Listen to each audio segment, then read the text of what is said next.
Hi guys, James at Rampant Lion Reviews again for you today with another beer review. For this one we are going to stick to Scotland and we're going to return to a brewery that's featured on the channel a couple of times before. I've had some really nice beers from these guys over the last few years. They are still a relatively new addition to the Scottish beer scene, but they do have a very good pedigree behind them and they have built up a very, very good reputation for themselves. If people were to ask me about this brewery, I would say that they're best known for the different kinds of sour beers, but they do a number of other things as well, and those are always pretty damn solid in my experience too.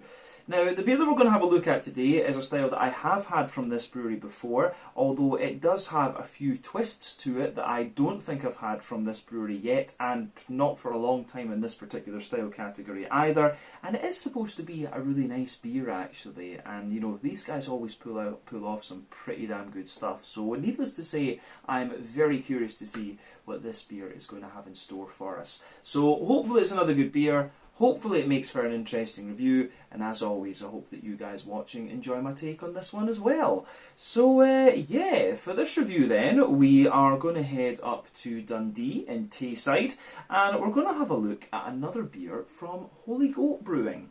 So this particular beer is called Honeybucket. It comes in at 7.2% ABV and they're describing this one as a golden sour with blossom honey and elderflower.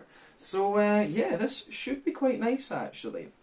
So Holy Goat are, you know, awesome in my experience. We've had a couple of their sour beers, some with red fruits. I think this might well be the first golden sour that I'm reviewing from them, if memory serves me correctly. But we had a very nice imperial stout from them a few videos ago as well. So, you know, very, very capable brewery that is doing quite a few different things, I have to say, and doing something a little bit different in the Scottish sour beer scene as well, I have to say. But yeah, if you get the chance to try some of the Holy Goat stuff, I think you will really enjoy it. So let's crack on with this one then and see how we get on. The Honeybucket, I should say, a 7.2% golden sour from Holy Goat Brewing in Dundee here in Scotland. So, as always with my reviews, I'll tell you a little bit about the brewery before we taste the beer. If you want to get straight to the tasting though, just fast forward. All the usual links can be found in the video description below. That's the brewery website, the link to my other reviews that I've done from Holy Goat Brewing before, and we will no doubt add more to that list in the near future. But there's all the usual social media down there if you want to see more reviews.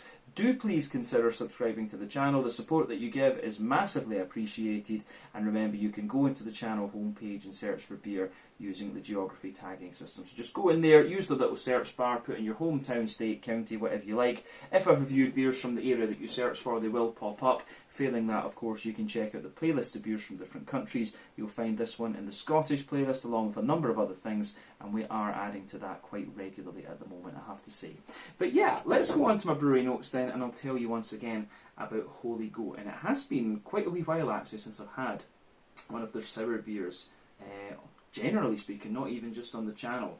But yeah, Holy Goat Brewing then, as I've mentioned to you already, are based in Dundee in Tayside in Scotland, and the company was founded back in 2021 by Johnny Horn, who also happens to have been one of the co-founders of Vault City Brewing based in Portobello just outside of Edinburgh.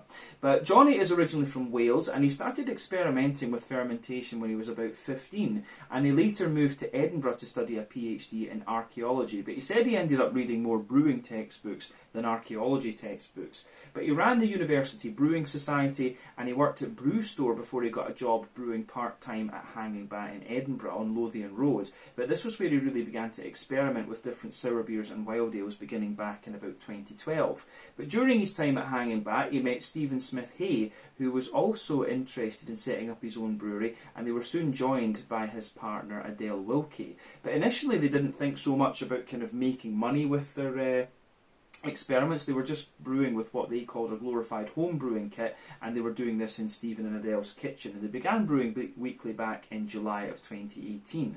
But over the following year they began to visit different beer festivals and spread the word about their beers, and then they started brewing their beers up at 71 Brewing in Dundee, and in total Vault City spent about 16 months there. But they were in the process of setting up their own brewery in Portobello outside of Edinburgh, but Johnny found that he really enjoyed the time in Dundee, and he decided that he wanted to kind of take a different approach to brewing than what was kind of on the go at Vault City. So he left and formed his own company, Holy Goat, in 2021. The main difference really between Vault City and Holy Goat was that Stephen and Adele, I think, wanted to focus more on having a base beer and experimenting with that base beer, whereas you know, Johnny wanted to experiment and do lots of different kinds of sour beer. So it was really just a kind of creative difference that led to having these two different companies. But, you know, good for the Scottish beer scene. Different approaches is always great. But Johnny says that the new business model allows him to go back to being, you know, very experimental, but also maintain an element of profitability to his company. And he's been quite successful, I have to say. As of August, not October, as of August 2023, when I'm filming this review for you, these guys have produced 55 different kinds of beer according to Untappd, and they will no doubt continue to increase that number as time goes on. But yeah, I think that's everything we really need to say about Holy Goat Brewing for the moment. If you want to learn a bit more about these guys, you can of course check out the brewery website. You can follow them on Facebook and Instagram to keep up to date with all the latest goings on, and you can check out the Rate Beer, Untappd and Beer Advocate pages to learn a little bit more about all the different beers that these guys have done. So yeah, let's go on and actually have a taste of this beer itself. I'll just like to have a wee look at the artwork on this one before we open it up. So there you can see, I don't know what this is actually meant to be, if it's just like a bucket of honey and some elderflower flowers and stuff like that, and the bees buzzing around. I think that is what the artwork on this one's meant to be. But you can see on the back of the bottle there is the Holy Goat Brewing symbol, and it tells you a little bit about the honeybuckle above that, and it also has a wee blurb on the side here. So it says, this blended golden sour was brewed with locally harvested malts and fermented with a Brettanomyces-led mixed culture of yeast and bacteria. Honeybucket was made from a single batch of wort, which was split between two fermenters, one open and the other closed, producing two beers with subtly different characteristics. These were blended back together and re-fermented with raw blossom honey from the Falkland estate in Fife. The bees collect pollen from wild flowers, clover, balsam, apple and lime on this organic land, producing a rich, fragrant and complex honey. But to this we also added fresh elderflower blossom forage close by to the brewery. Drink young or age, this will get weirder. Hail the goat. So yeah, I have to say, that is pretty cool, I have to say. The artwork on this one is by Jim Bob Isaac, apparently. But it says it's best before the 1st of June 2031. So yeah, I think this beer might have been produced sometime in 2021, if I'm not mistaken. I have had this bottle sitting for a wee while, but I thought, you know, I want to review some Holy Goat before I head out east. So let's get this guy out into the glass and see what it's all about. Plain black bottle cap on this, incidentally, and it is a 375 milliliter bottle. But yeah, let's do this and see what this one is all about. Nice little bit of smoke on the opening there. I'm not sure how well that's going to show up on the camera, but let's get this guy out into the glass and see what it's all about. A 7.2% golden sour with honey and elderflower. This should be quite nice.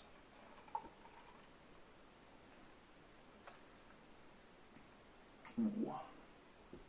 Not much in the way of sediment left at the bottom of the bottle with this one, I have to say too. But yeah, the beer itself does look very, very nice. So before the head disappears on this one, we can see that it's poured with about a half finger of a frothy, I would say, perfect white head.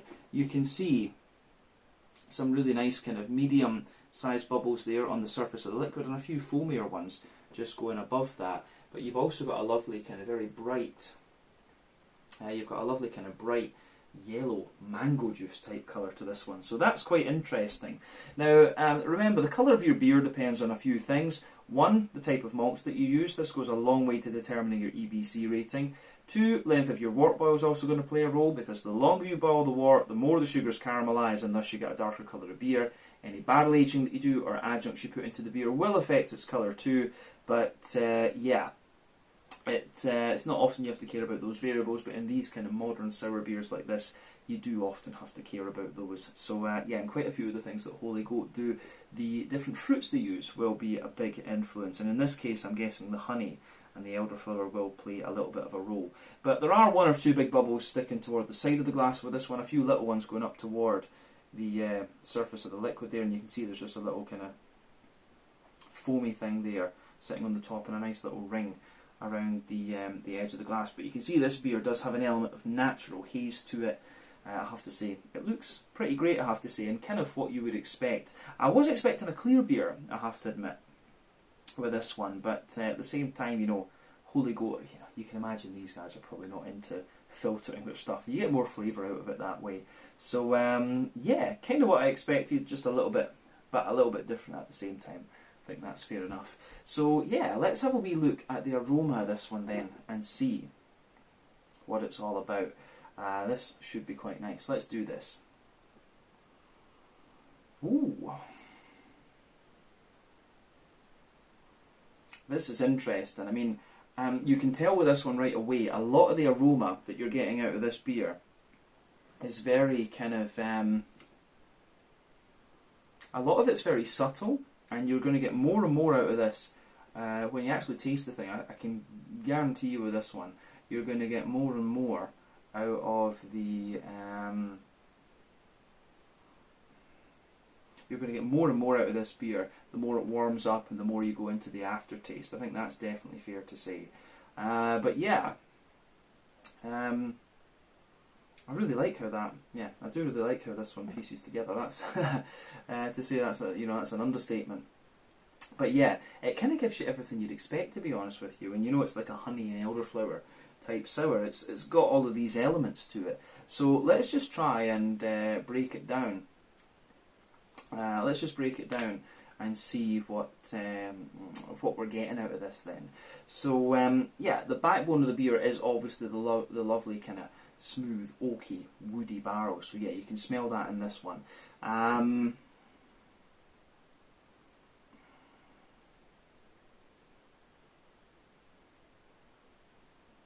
So yeah, the backbone of this beer, absolutely lovely kind of smooth, oaky barrels. I think it's, you know, I think it's European oak that's in this one, because you can just smell that little bit more dryness to it. You do get a little hint of vanilla out of the woody side of the beer, but yeah, lovely kind of dry oaky characters in there. Yeah, lovely kind of dry European oaky type characters in there. There's a little touch of vanilla, and then on top of the wood, you start to get the kind of bready characteristics and the elderflower and so on. It takes a little bit of time for that to come out, but the more that your nose adjusts to this beer, the more that you get the, as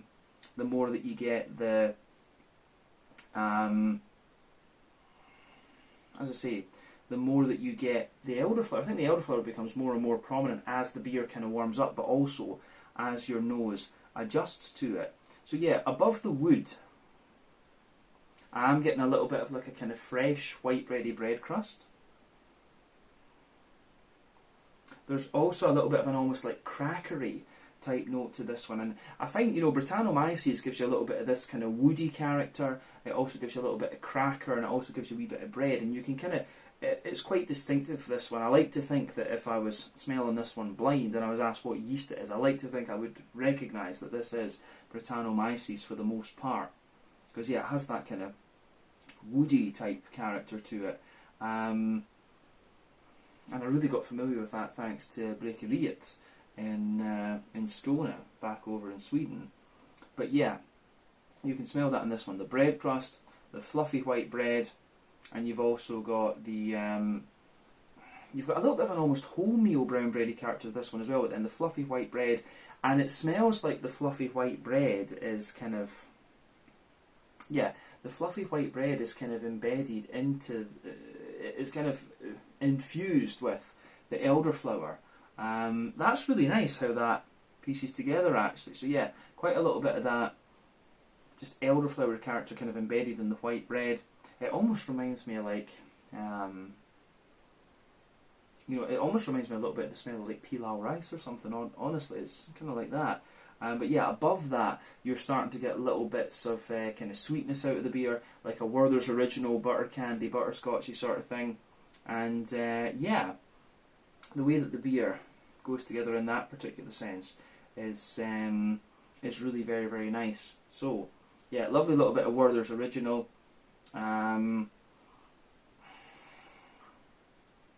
Yeah, lovely little bit of Werther's Original butter candy butterscotch in there. Nice little bit of kind of McVitie's digestive biscuity type character as well. I don't know if there's anything else really to kind of say about the malty side of things, to be quite honest with you. So yeah, the way that all of that goes together, I think, is really very, very nice. Lovely aroma, this one. This is the thing I always find with Holy Goat, is it gives you everything you'd expect, and it's just really nice. And to be honest, you can't ask for much more than that.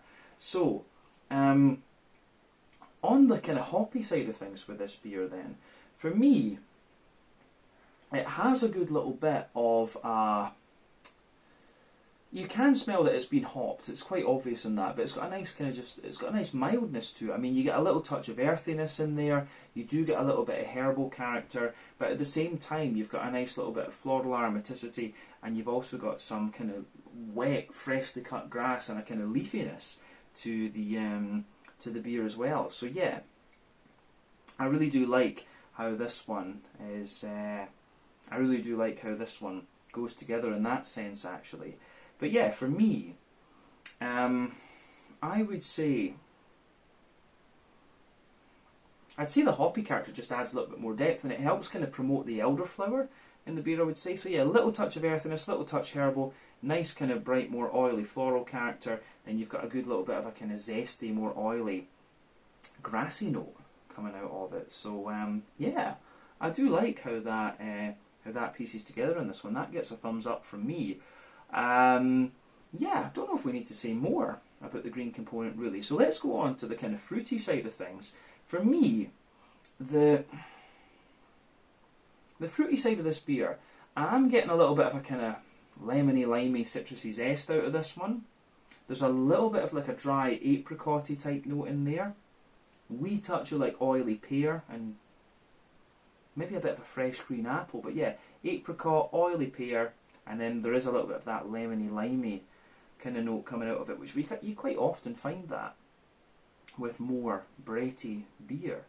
But yeah, the honey for me, I would have expected a wee bit more, kind of just the honey to be a little bit more prominent. Like, it really does smell a bit more kind of butterscotchy to me, but I think we will get a little bit more of those kind of flavours out of the beer when we actually taste the thing. So yeah, let's have a wee look at this one then and see what it actually is going to be like in the flavour. The aroma is certainly very, very interesting. You very often find that with the Holy Goat beers, actually.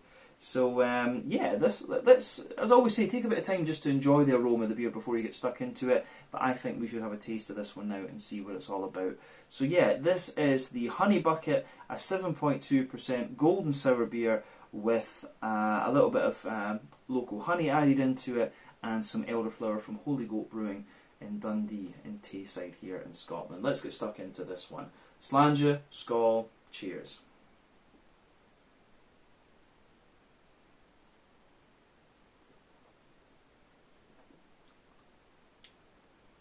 Oh yeah. Ooh. The first impression of this one is it's lovely and smooth. Very lovely smooth beer, this one. And the sharpness you get out of this is it's more like a kind of, as I say, a sort of funky type sour, this one. It's not as sweet and as sharp as some of the Holy Goats that I've had in the past, but as you always get from these guys, it's just really, really nicely done. So it gets a big thumbs up from me. Not surprised though, I know how good this brewery is, but it's just quite a different vibe to what we've had from them in some of the other beers. But in fairness, I tend to lean a little bit more toward, when it comes to this type of sour, you know, the more old school, woody, funky type thing, I tend to lean a little bit more toward the red fruited ones than the golden ones. And I think that was the main reason that I chose this, because I wanted to have a go at a golden sour and see what it was like. But yeah, it is very good, so gets a thumbs up from me.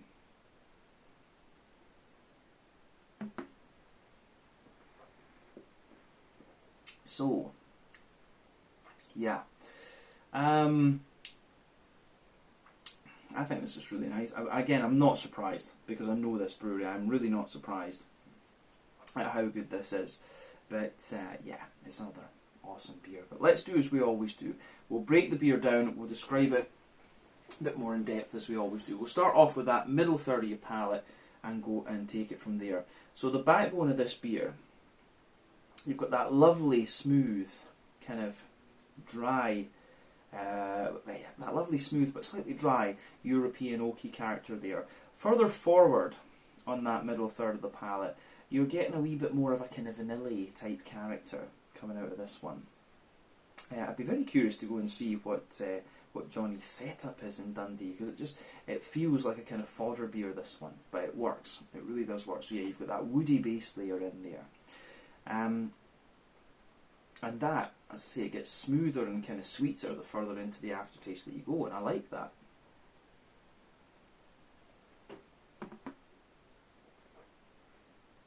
So for me,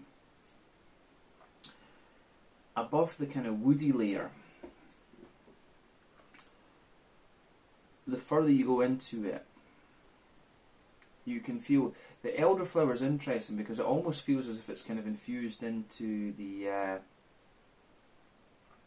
It almost feels as if it's kind of infused into the wood a little bit, but yeah, again, I like how that goes together. But above the woody layer, it does almost feel as if it's like there's a little bit of a kind of vinous layer to this, like it has a little bit of an almost white wine character, like it has a little bit of that white winey vinous type note, and that's going to come from the Brettanomyces and potentially the wood that they're using. I mean, it is highly possible that they're using a white wine bar for this. That would not surprise me at all.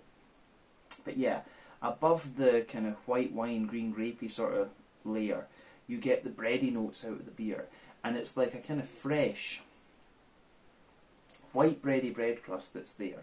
Then above that, you get a little touch of an almost wholemeal brown bready character coming out of the beer, but that's very minimal. And then you get a more dense and slightly sweeter white bready character coming out of it. So yeah.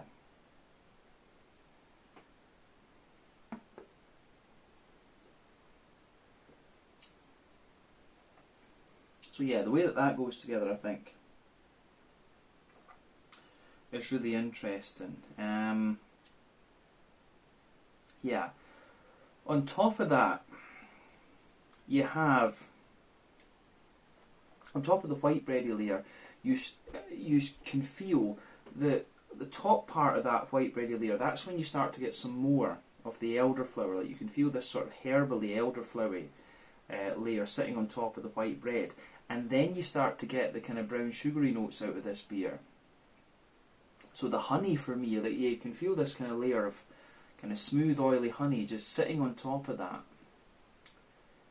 And the honey is interesting because it has this sort of herbally, floral type character to it, and it's a bit difficult to distinguish whether that's just a property of the honey itself or whether it's actually from the presence of the elderflower. So yeah.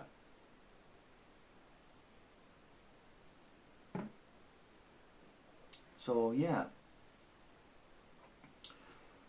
The property of the elderflower, and this one's really interesting because it's there both in the bready side of the beer in the beginning, but then it just lingers there into the aftertaste too. But like I say, you can feel the kind of honey layer sitting on top of all the bread, and then in the centre of your palate you feel that little circle there, which is like a sort of Werther's Original butter candy, butterscotchy type thing. So yeah, the way that goes together is also pretty interesting. Yeah, I like that. In the dead centre of your palate, you maybe have like a little bit of a fudgy type quality, and that, of course, is the concentration of the alcohol. But then, yes, as I say, as you go further out from that, little bit of a more Werther's Original sort of thing, the honey's underneath, and then there's a wee bit of biscuit kind of just sitting on top of all of that. So, yeah, I do like how this, how all of this pieces together. It's great.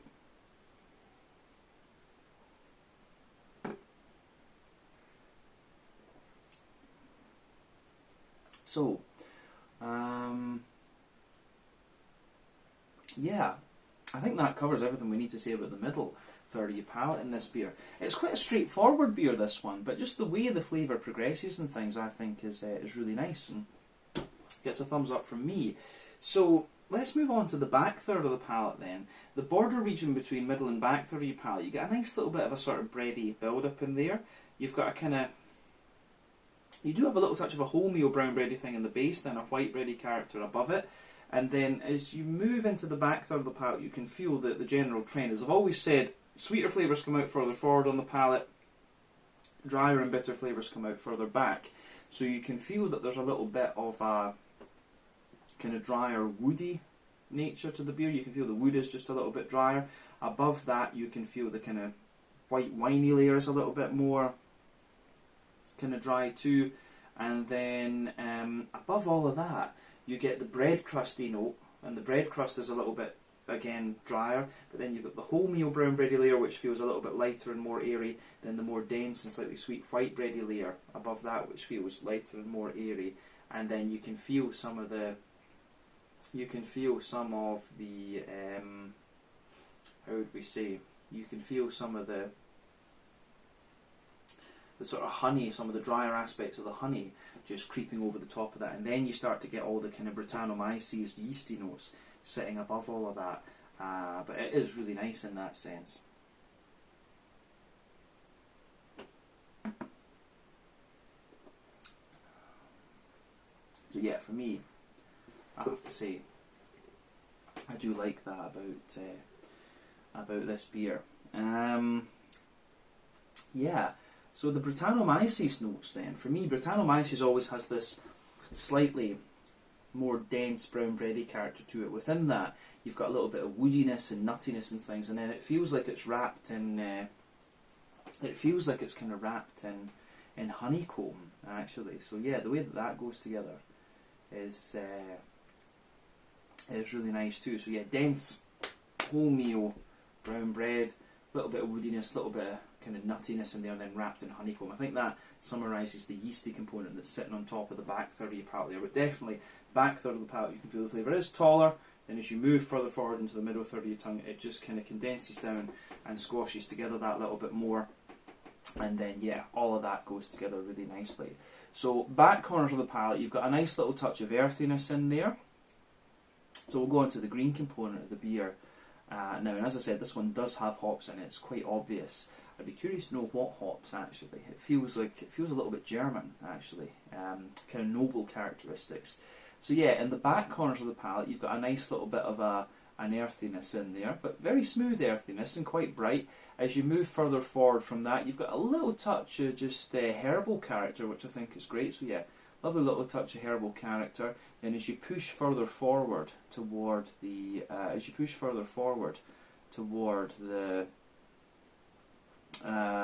toward the front corners of your palate, you get a little bit more of a kind of floral aromatic type thing coming out of it.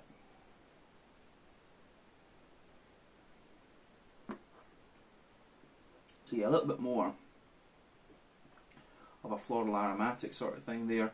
Then round the front curve of the palate, it's a little bit lighter and more kind of grassy. So yeah, definitely kind of, it's got quite a wet and almost like leafy green component to it, this one, and I do like that. I do really appreciate how all of that pieces together. So yeah, that gets a thumbs up from me. I think that covers everything we need to say about the green component, to be honest with you.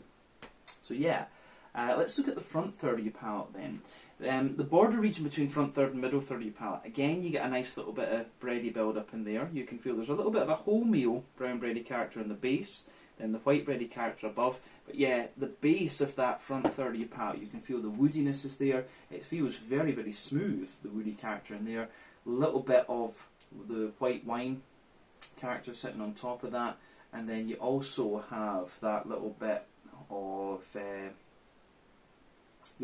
you also have that little bit of kind of bready bread crust coming out of it too. So yeah, above that you get a bit of white, the denser white bread, then you get that nice oily bubble where the juicy fruity esters just roll their way out of the beer. So let's focus on that fruitiness for now. The thing is, the more you drink of this too, the richer the whole thing feels actually. Yeah, It is really nice. It is very, very good, this. And it shows you a kind of different side to Holy Goat too. So, no complaints on my part. But yeah, on the fruity side of things, it is kind of what you'd expect, to be honest, from a Brettanomyces beer. At the back of that front third of your palate, you've got a lovely kind of Sultana type note out of this one, you know, the dry, white, green, grapey notes. So that's great. Then as you move further forward, you start to get like a little bit of a dry apricot out of this one, maybe a little bit of an oily pear. And then as you move into the front half,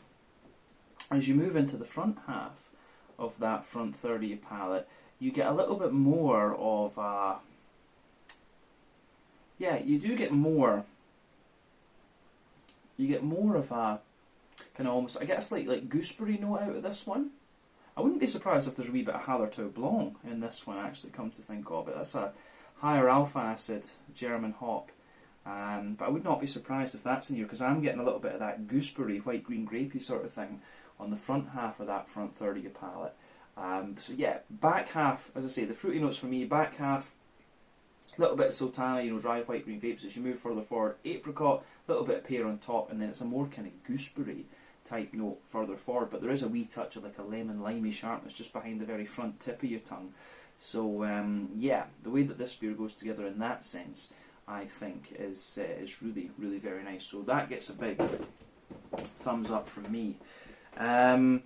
Yeah, it's a lovely beer, this one. The elderflower, I think, is subtle enough, and I'm not a fan of elderflower. I tend not to like it, but I think the way it goes together in this one is really nice. And the honey, the blend of the honey and the elderflower, I think the honey has a little bit of an almost floral, slightly spicy note to it as well, and the Brettanomyces and the woody, funky notes. It's one of these beers where everything just kind of fits together, and it works. But you know, knowing Holy Goat, it doesn't surprise me, but I think it's great. I think in this review then we can round off now with a wee look at the mouthfeel of the beer. So let's do that.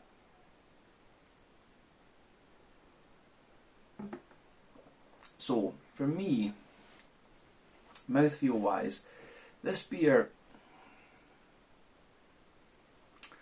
I would say that it's kind of mid-bodied. It feels like it's right in the middle of the spectrum. So mid-bodied, smooth carbonation, lovely little bit of an oily slickness to it, I would say too. And then, yeah, lovely little bit of oily slickness. And then you also have just a little bit of dryness out of the beer the further into the aftertaste you go too. So yeah, mid-bodied, nice and oily and slick, and then a wee bit drier later on. In terms of IBU count, you know, this one, it's quite low in its IBU count, and this is one of the great debates with sour beer brewers these days. Do we use old hops that have lost a little bit of their alpha acid potency, as a lot of the Flanders Red brewers and Heuse brewers and all of these kind of guys do, or do we use the hops and, you know, it suppresses a little bit of the bitterness and things like that? But you know, you can just go without using hops in a number of these beers too, and they tend to give you quite a lot of fruitiness anyway, particularly the modern Goses and Berliner Weisses and things like that. But yeah, there's a little bit of bitterness to this one. I'd say maybe about 10 IBUs at the most, and that does come from the hops. And that kind of builds a good bridge with the dryness and the elderflower character of the beer. But the malts, as we said, you've got a bit of woody dryness in the middle, a bit of kind of almost like savoury bready character, and a bit of the kind of almost herbally spice in there too, and then a wee touch of sweetness sitting on top of all of that as well. But yeah, the way the beer goes together in that sense, I think, is very, very nice. The malty characters and the malty layers in this beer, I think, are absolutely great. So yeah, fruitiness for me and sourness and things. The beer does have a little bit of a sour impact to it, but not too much.